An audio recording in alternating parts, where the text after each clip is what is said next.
Good morning दोस्तों। आज हम लोग पढ़ेंगे कक्षा 9 के गणित विषय के 7वां चैप्टर जो है त्रिभुज यानी ट्रायंगल, जिसमें हम लोग जानेंगे त्रिभुज होता क्या है, त्रिभुज कैसा होता है, त्रिभुज के प्रकार क्या हैं और इसमें सर्वांग समता नियम कैसे लागू होता है और जब लागू होता है तो इसमें होता क्या है। चलिए आज हम लोग जानते हैं त्रिभुज चैप्टर का परिचय। त्रिभुज यानी ट्रायंगल तीन रेखाओं से मिलकर बनी बंद आकृति को क्या कहते हैं? त्रिभुज कहते हैं। जैसे ये है, तीन रेखाओं से बंद। इसे सामान्य भाषा में बोला जाए तो जिस बंद आकृति की तीन भुजाएं, तीन कोण और तीन शीर्ष हो उसे त्रिभुज कहते हैं। जैसे तीन भुजा ए बी और बी सी और ए सी, ये क्या हो गया? तीन भुजा। तीन कोण यानी कोण ए, कोण बी और कोण सी। तीन शीर्ष यानी कि शीर्ष यानी कोना ए बी और सी। अब हम लोग जानेंगे त्रिभुज के प्रकार। त्रिभुज के प्रकार को हम लोग दो प्रकार से जानते हैं। पहला होता है भुजाओं के आधार पे, दूसरा होता है कोण के आधार पे। भुजाओं के आधार पे देखते हैं तो तीन प्रकार के होते हैं। पहला है समबाहु त्रिभुज, जिस त्रिभुज के सभी भुजाएं बराबर हो। जिस त्रिभुज के सभी भुजाएं बराबर हो उसे समबाहु त्रिभुज कहते हैं। दूसरा समद्विबाहु त्रिभुज, इसके नाम से ही पता चलता है जिसके दो भुजाएं, जिस त्रिभुज के दो भुजाएं बराबर हो उसे समद्विबाहु त्रिभुज कहते हैं। तीसरा विषमबाहु त्रिभुज, यानी कि जिस त्रिभुज के सभी भुजाएं अलग अलग हो उसे विषमबाहु त्रिभुज कहते हैं। दूसरा कोण के आधार पे। कोण के आधार पे भी हम लोग का तीन प्रकार के होते हैं। न्यून कोण त्रिभुज, समकोण त्रिभुज, अधिक कोण त्रिभुज। न्यून कोण त्रिभुज वो त्रिभुज होते हैं जिनके कोण 90 डिग्री से छोटे हो। जिनके कोण 90 डिग्री से छोटे हो वे क्या कहलाते हैं? न्यून कोण त्रिभुज। दूसरा समकोण त्रिभुज, जिस त्रिभुज के एक कोण 90 डिग्री का हो उसे क्या कहते हैं? समकोण त्रिभुज। अगला तीसरा अधिक कोण त्रिभुज, जिस त्रिभुज के एक कोण 90 डिग्री से अधिक हो उसे क्या कहते हैं? अधिक कोण त्रिभुज कहते हैं। अब हम लोग जानेंगे त्रिभुज के सर्वांग समता के नियम। यदि दो त्रिभुज के संगत भुजाएं तथा संगत कोण बराबर हो तो वे सर्वांग समता त्रिभुज कहलाते हैं। यदि कोई भी दो त्रिभुज को लेंगे और उसमें दो भुजा, एक कोण या कोई तीन चीज़ मिल जाता है उसमें बराबर, तो उसे हम सर्वांग समता कहेंगे। पहला एस नियम से, यानी कि साइड साइड साइड, भुजा भुजा भुजा के नियम से। यदि कोई भी दो त्रिभुज के तीनों संगत भुजाएं बराबर हो तो उसे सर्वांग समता कहेंगे। तीनों भुजाएं एक दूसरे के साथ में बराबर होगा तो उसे संगत भुजाएं कहेंगे। ये चीज़ हम लोग थोड़ी ही देर में आगे एकदम डिटेल से पढ़ेंगे। दूसरा दूसरा है एस यानी कि भुजा कोण भुजा के नियम से। तीसरा है ए यानी कि एंगल साइड एंगल, यानी कोण भुजा कोण के नियम से। चौथा है RHS, यानी कि राइट एंगल यानी समकोण, H यानी हाइपोटेनियस यानी कर्ण, S यानी साइड यानी भुजा। हम लोग के पास कितने नियम हैं? 4 नियम हैं। इससे यदि कोई इस नियम को कोई यदि त्रिभुज, 2 त्रिभुज लागू करता है तो उस दोनों त्रिभुज को हम लोग क्या कहेंगे? सर्वांगसम। और सर्वांगसम का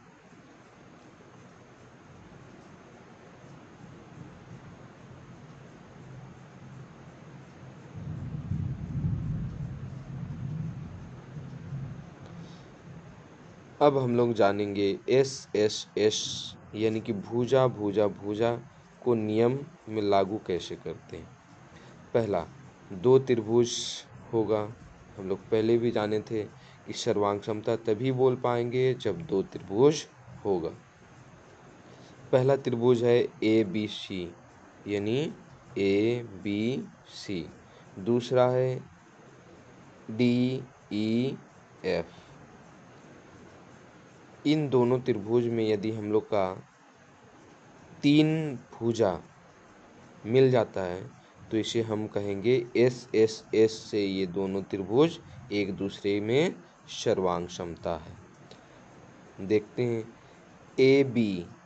AB के बराबर है DE, AB के बराबर है DE। त्रिभुज ABC और त्रिभुज DEF में AB के बराबर DE है और BC के बराबर EF है और AC के बराबर में है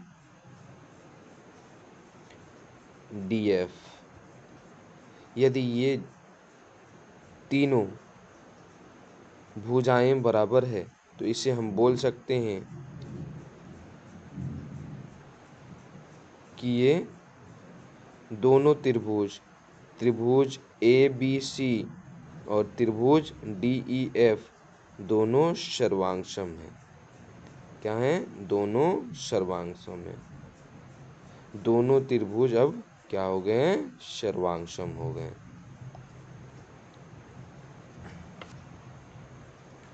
दूसरा नियम SAS, यानी भुजा कोण भुजा के नियम से। इसमें भी हम लोग 2 त्रिभुज को देखेंगे। यदि दोनों त्रिभुज में से एक भुजा, एक कोण और एक भुजा मिल जाता है बराबर तो उसे हम क्या कहेंगे? SAS से सर्वांगसम है। देखते हैं, त्रिभुज ABC में, त्रिभुज ABC में और त्रिभुज DEF में, त्रिभुज DEF में AB एक भुजा है और इसी के बराबर हम लोग का दूसरा त्रिभुज DE में भी इसी के बराबर में एक भुजा है, जैसा दिया। दूसरा, कोण B और कोण E हम लोग का क्या है? बराबर है। ये भी दिया हुआ, यानी कि एक भुजा मिल गया, एक कोण मिल गया।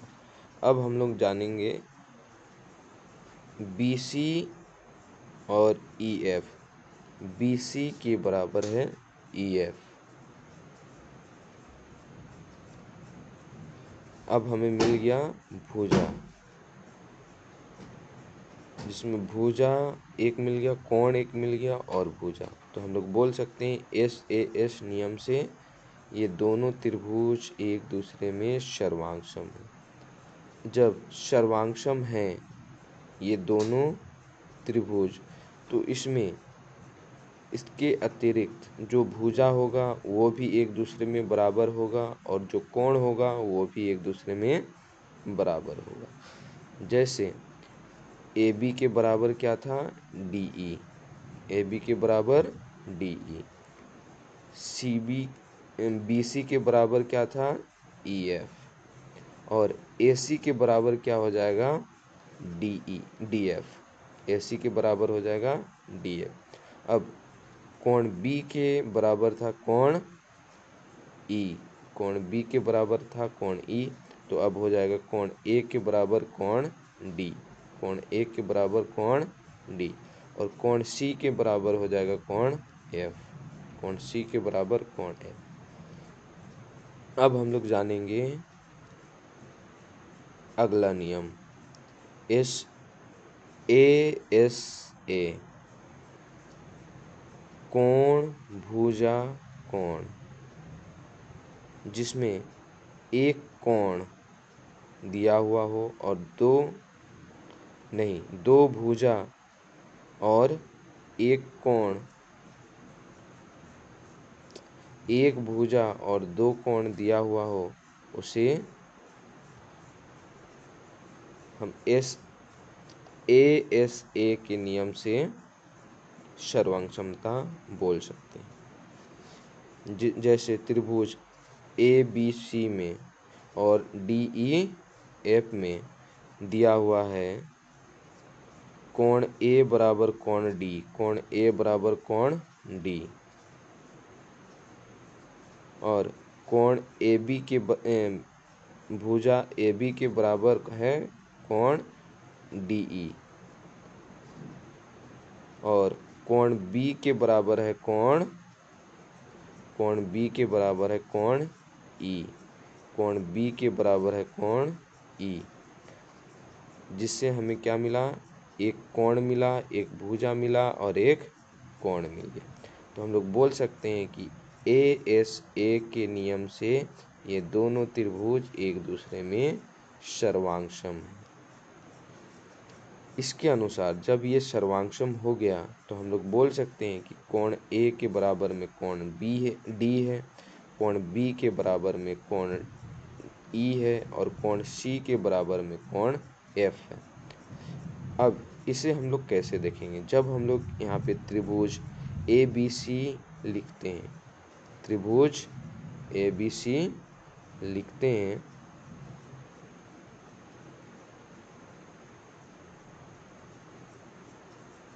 जब हम लोग त्रिभुज ए बी सी लिखते हैं और डी ई एफ लिखते हैं, तो जो पहला होता है ए कोण के साथ में इस त्रिभुज का जो पहला लिखते हैं वो हो जाता है, यानी कि कोण डी।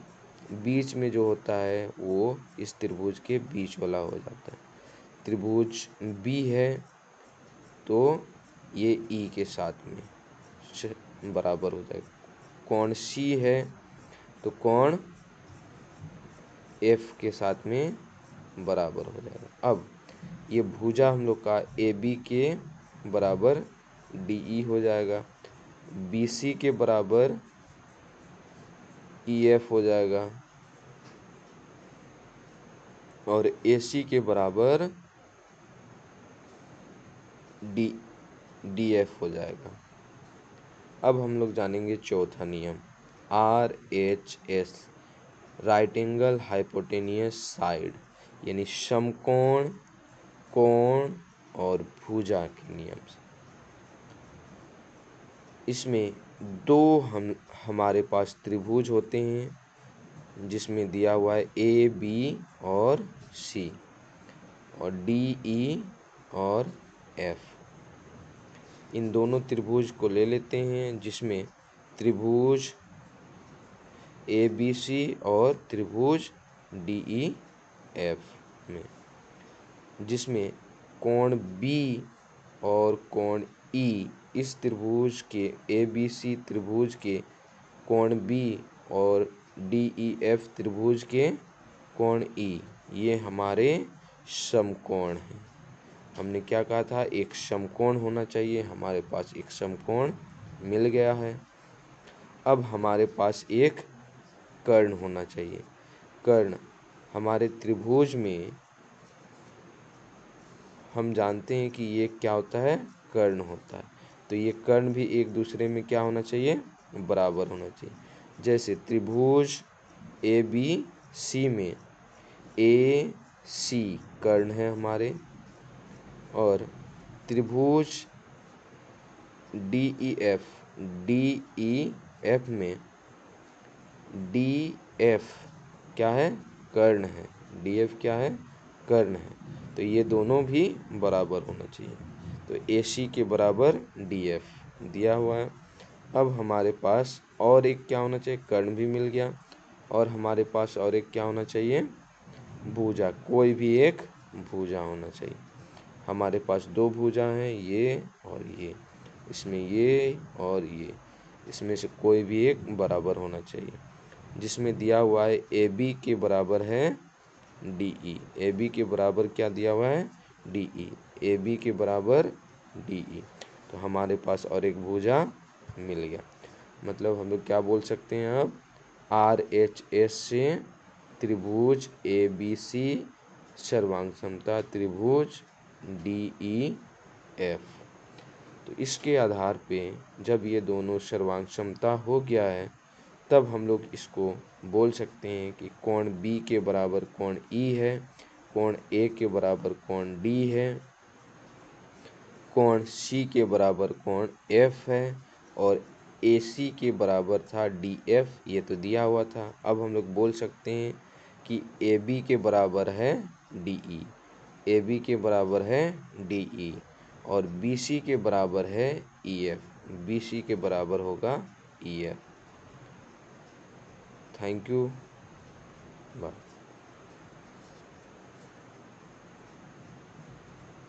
आज का इंट्रोडक्शन यहीं ख़त्म होता है।